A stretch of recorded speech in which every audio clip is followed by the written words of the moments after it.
예. 자, 물건을 잊어버렸어요. 소, 양, 나귀, 뭐, 의복, 뭐, 이런 거 이제 잃어버린다면, 분명히 저건 내 거라고 생각했는데 어떤 사람이 자기 거라고 주장을 하는 거예요. 그게 참 난감하지 않겠습니까? 요즘 같으면 이제 뭐, 돼지라든가 소, 양, 뭐, 거의 다에다가 표차를 해가지고 DNA, 이렇게 체크하는 표차를 넣어놓습니다만은, 예전에는 그게 없잖아요. 그러니까, 양이라든가 뭐, 그놈이 그놈 같죠. 그러지 않겠습니까? 뭐 특별히 점배기가 있다든가 뭐 이제 개 같은 거는 표칭이 되겠지만 양 같은 경우는 색깔이 비슷해 버리니까 그래서 이제 막 주장할 거예요. 옷도 요즘 같으면 뭐 디자인이 다르지만 예전에는 심플하지 않습니까? 그러니까 그게 그거 같아. 예. 더군다나 지금이야 뭐 체형에 맞춰서 자르고 재단하고 뭐 하지만은 예전에는 그냥 통으로 그냥 말아가지고 둘둘둘 말아가지고 하니까 길이만 길이도 거의 똑같을 거란 말이에요. 거의 대부분이 비슷하게. 그러면 이게 내 것인지 저 사람 것인지 이제 헷갈리는 거예요. 그럴 때 이제 재판관들 앞에 나와가지고 이제 하는데 그걸 갖다가 이제 재판장이 이제 해결해 줘야 되지 않겠습니까? 이게 누구 거라고. 그럴 때 거기에서 도둑질에 해당하는 배상을 이제 한다고 이제 판정을 받으면 그 사람은 더블로 해야 된다는 거죠. 더블로. 그러니까 더블로 해야 되는데, 어, 이제 해야 되는데, 만일에 이제 이게 조금 좀 틀려요. 그, 해당 물건이, 아, 이거 내 겁니다 하고 했을 때, 다른 사람이, 자기 거라고 이제 주장하는 거예요. 그러니까, 옹고의 것인데, 피고가 이거 자기 거라 주장해서 자기 것처럼 쓰고 있어요. 네, 그러면 이제 도둑질 해당되는 이제 그 배상을 해야 되는 거예요. 근데 반대로 거꾸로 내 것이 아닌 내가 착각해가지고 내 거라 주장해서 재판할 수가 있잖아요. 네. 그럴 때도 이제 원고가 거짓된 고소, 무고죄가 해당됩니다. 역시 피고에게 똑같이 배상을 해야 되는 거예요. 상대를 함부로 의심하거나 근거 없이 이제 고소하는 죄를 도둑질과 똑같은 수준으로 여기는 거예요. 헷갈릴 수가 있으니까 이건 헷갈렸지만은, 도둑질과 똑같이 여겨가지고 이제 한 거죠. 그래서 자기 거를 분명히 했는데 다른 사람이 와가지고 막 이제 시비 걸 수도 있고 이제 그런데 이런 게 조금 틀립니다. 그래서 부도덕함이 분명히 내 것은 아닌 줄 내가 알았으니 고의적으로 그럴 수 있잖아요. 내 것은 아닌데 진짜 내 것은 아닌데 내 거라고 했을 경우 그때는 이제 조금 더 심각합니다. 자, 하여튼 네, 그런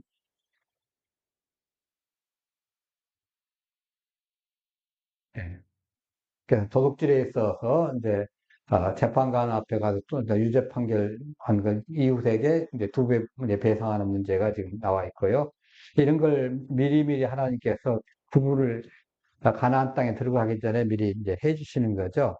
그래서 20절에 보면 만일 어떤 사람이 낙이나 소나 양이나 어떤 짐을 자기 그렇게 맡겼다가 분명히 맡겼어요. 자, 어디 좀 다녀올게요 하고 뭐 일주일간 여행 갔다 오는데 이거 좀 맡아주세요.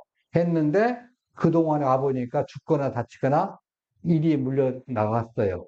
근데 누가 본지를 모르겠어요. 이제 맡은 사람은, 나 모르는데, 우리의 너나인데 없어졌지? 이렇게 된 거예요. 네, 그럴 때 이제 어찌 할 것이냐. 창세기 47장에 보면 이런 게 있습니다. 바로가 요셉의 형들에게 묻되 너희 생업이 무엇이냐? 그들이 바로에게 대답이 종들의 목자였는데 우리 손주가 다 그라이다 하고 그들 이제 할 때 이렇게 이제 이게 뭐냐면 양들 관리죠. 이집트에서 이 얘기가 있었던 것은 이집트 사람들은 가축을 치는 사람을 최하위 레벨로 봤어요. 그래서 이집 사람들은 가축을 안 치고 지금 이스라엘 사람들, 히브리 사람들한테 가축을 치게 하는 거예요. 우리는 너보다 높아. 원래 이집트 사람의 미즈라임이라고 하는데 그 뜻이 뭐냐면 종이란 뜻이에요. 이 종들보다 더 낮은 수준이 뭐예요? 가축 치는 사람, 종들의 종들이에요.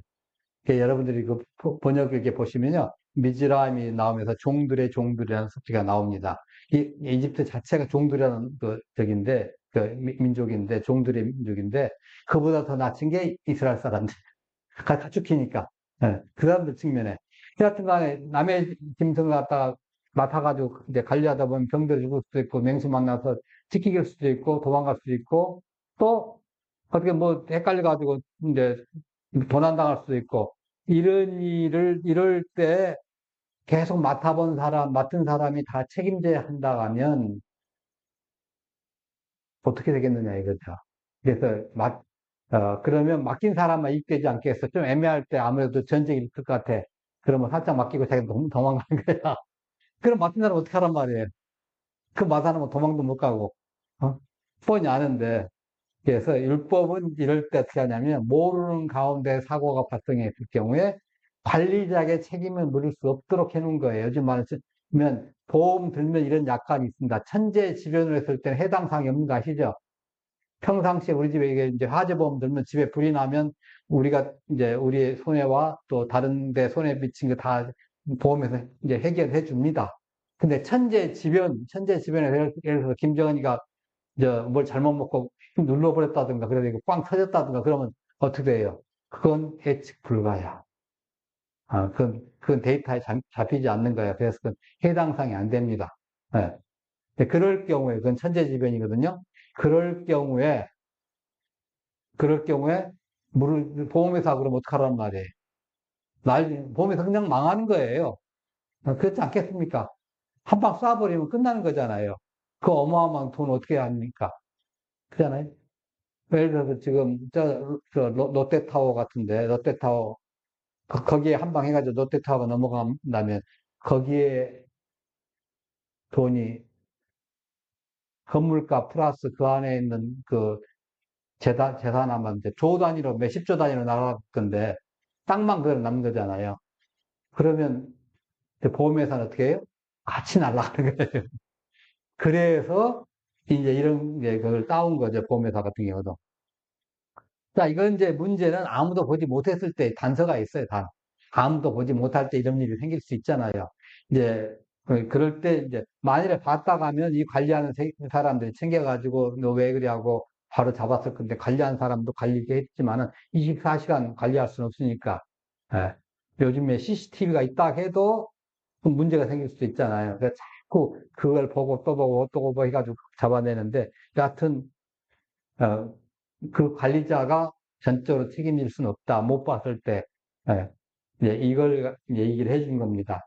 그래서 내 물건 같이 똑같이 관리했습니다 하는 그것이 인증이 된다 하면 이제 책임 없다. 이걸 얘기하는 겁니다. 11절 보면 그때는 그들 두 사람 사이에 이웃의 물건들에 손을 대지 아니했다는 여호와 앞에서 그 맹세, 주의 맹세가 있으리니 그 주인이 그것을 받아들일지니라.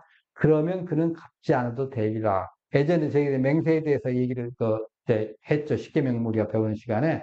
그냥 여호와 하나님의 이름을 걸어서 맹세할 때는 그것을 믿어주라는 걸 했잖아요. 네, 믿어주라. 그리고 그 맹세대로 이제 우리가 인정해 주는 거예요. 그래서 하나님의 권위를 들어 약속한 거, 그거 이제 절대적으로 보증해 준다는 거죠. 그래서 광범하게 이런 맹세를 믿고 너희들이 살아라 하는 거죠. 만일 그런 이제 것이 없다면 계속 어떻게 하겠습니까? 싸우고 분쟁하고 그러잖아요. 믿을 수가 없으니까. 믿을 수가 없잖아요. 그럼 계속 싸우고 의심하게 되고 얼마나 힘들어요.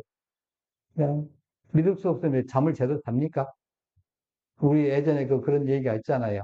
어느 두 사람이 예전에 저 어느 이제 장로님 예전에 노예하면 어 지금 서울은 인구가 많아서 그렇고 지만 걸어가는 그 시절에 초대교 우리는 한국의 초대교회 시절에 보통 뭐 노예를 하게 되면 이제 멀어요. 근데 백리길도 걷고 막 그렇게 해요. 차도 별로 없고 그런 시절이니까 보통 이제 그렇게 걸어갑니다.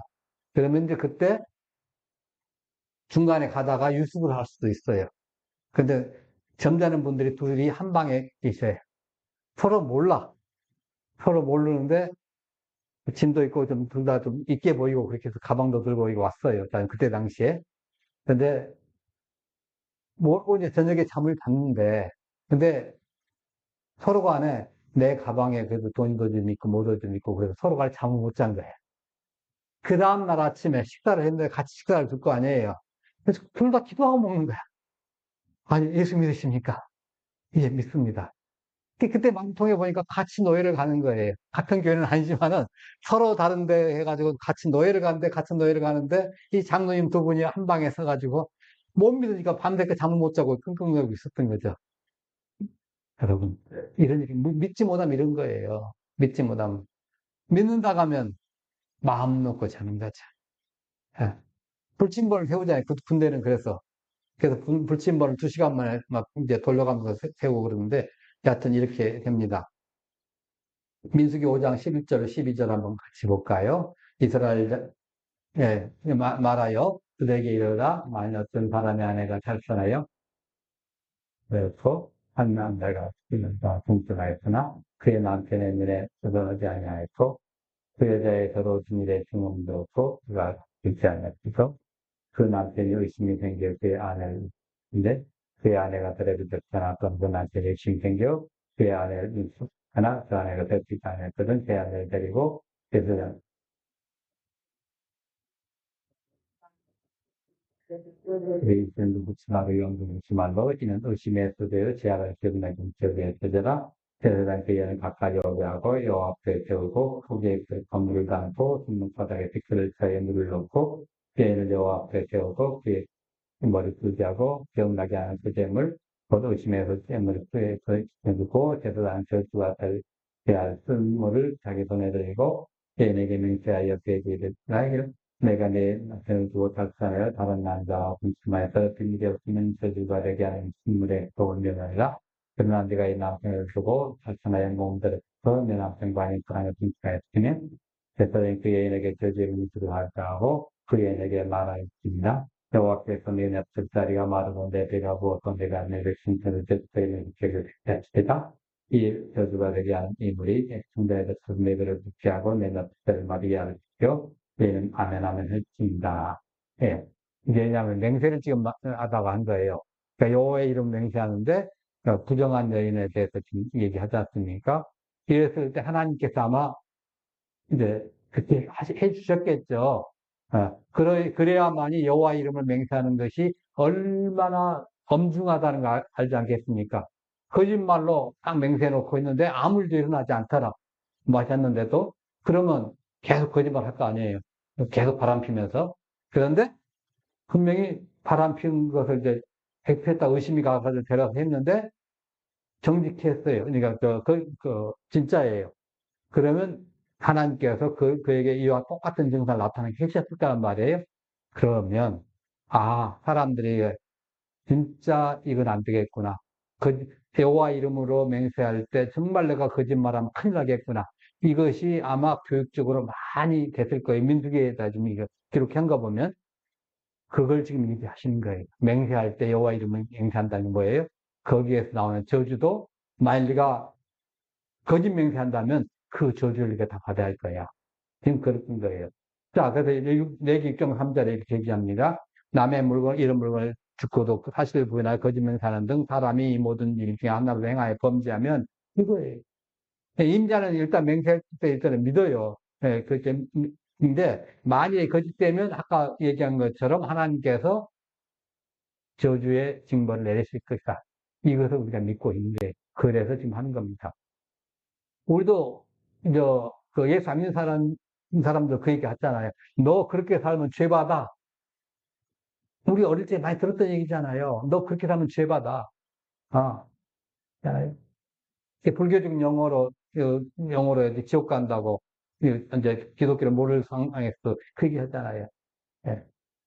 그러니까 하나님 앞에 바로 살라는 거죠. 예. 그러니까 하나님을 믿고 하나님 앞에 맹세하고 한다는 것은 이제 여호와 신앙을 가진 이스라엘 사람들에게 신앙 공동체의 그런 신앙 규범이었죠. 그래서 이런 것들을 하나님 앞에 우리가 바로 이제 하나하나씩 이제 해야 되죠. 만약 교회 문제가 생기면 어떻게 하느냐. 이제 한번 보십시오. 고린도서 6장 1절로 8절에 너희 중에 누가 다른 이와 더불어 다툼이 있는데 보태요.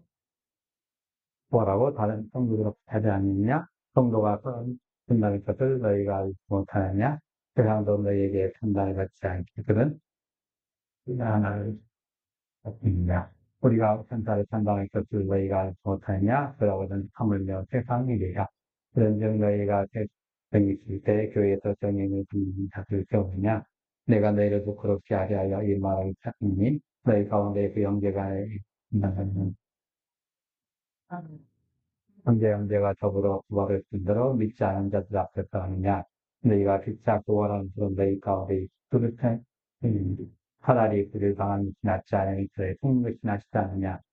너희는 그를 행하고 구원을 받는 너희 형제도. 자, 네.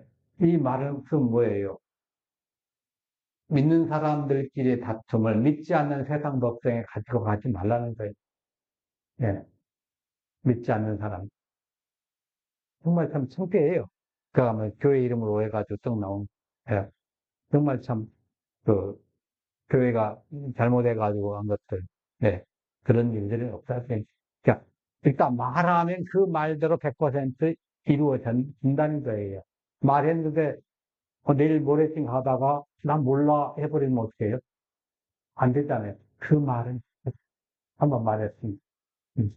만약에 그 말을 못 지킨다면 사전에 이제 허가를 받아가지고 수정을 해줘야죠. 나 이렇게 대해서 누가 했다니까 어떤 뭐 페널티를 각오하겠다든가 이렇게 해줘야죠.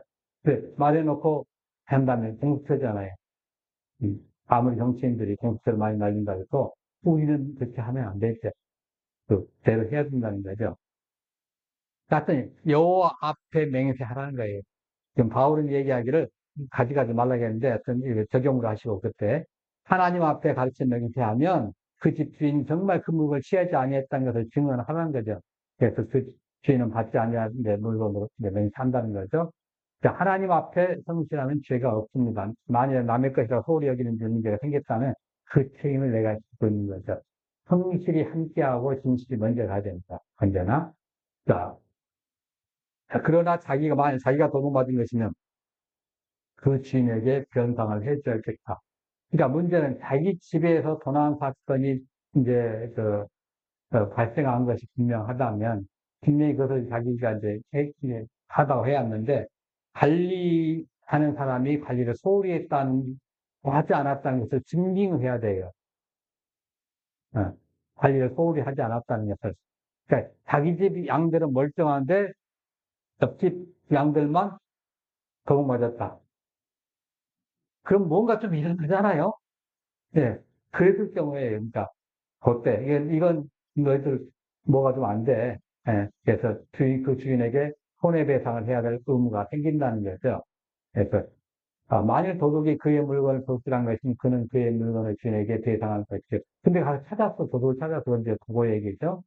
자, 그 다음에 만일 그것이 13절에 예를 들어 튀겼으면 그를 증거로 가져오게 할지니 찢겨진 것은 변상하지 않냐하려다가 자, 도둑 맞았는데 누가 도둑질 해갔는데 그것이 막 찢겨져서 옷 같은 것도 찢어지고 막 해서 입지를 못하지만 그 증거가 됐어요. 아, 그럼 내가 훔친 건 아니네. 관리하는 사람이 훔친 건 아닌데 저 도둑은 분명히 있네. 그럼 이 관리하는 사람은 깨끗한 거예요.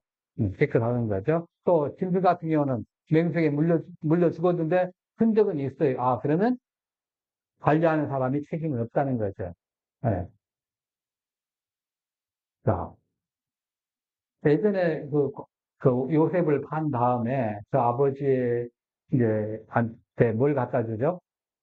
예, 옷에다가 피를 묻혀가지고 마치 짐승에게 그 요셉이 물려가지고 찢겨니까 위장을 했잖아요. 근데 이제 그걸 아비에게 그대로 받아들여 줬고, 이제 자식들, 그 나머지 이제 형제, 그 형들은 요셉에 대한 책임을 지지 않았어요. 왜? 짐승이기 때문에. 만일에 그걸 갖다가 집어넣었다가 하면 우물통에 집어넣고 죽게 만들었다든가 아사시켰다든가 뭐 이제 이렇게 했다가 하면 이제 책임을 질 건데 짐승에게 시켰어요. 양 한 마리 잡아가지고 저희도 챙겨 먹고 같은 그러니까 했던 것 같아요. 한번 그 현장을 한번 볼까요? 자, 37절에 그들이 요셉의 옷을 가져다가 수년벌을 죽여 그 옷을 피해 접시고 그의 채색 옷을 보내요. 그의 아버지에게로 가지고 가서 이르기를 우리가 이것을 발견하였으니 아버지 아들의 옷인가 보고서 하네 아버지가 보이되 내 아들의 옷이라 악한 들이 그를 잡아먹었도다. 분명히 요셉이 지켰다고 하고 자기 옷을 찢고 굽은 대로 헐을 입고 오래도록 그의 아들을 위하여 통하니 그의 모든 자녀가 이루어되 그가 그 일을 받지 아니하이르되 내가 슬퍼하며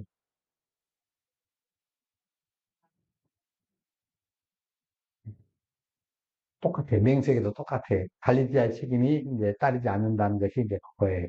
그래서 또 배상하지 않는 게 이제 야곱이 라반의 양떼를 지킬 때 그 지킨 것에 대해서 배상을 하긴 했습니다만은, 예, 사실은 억울하잖아요. 예, 억울한 일 당한 거예요. 요즘 말하면 악덕 고용주입니다. 예. 목자도 양떼의 주인에게 억울하게 손해를 배상했어요. 너 왜? 징빙을 못 하잖아요. 분명히 들에 가가지고 이 목자들이 이제 양떼를 끌고 간 거예요. 집안에 있는 게 아니라 양떼를 끌고 들에 갔는데 양떼들도 재우고 자기도 양떼들을 하고 양떼들 주변으로 돌담을 이렇게 쌓고 그 입구에다가 목자가 누워 있어요.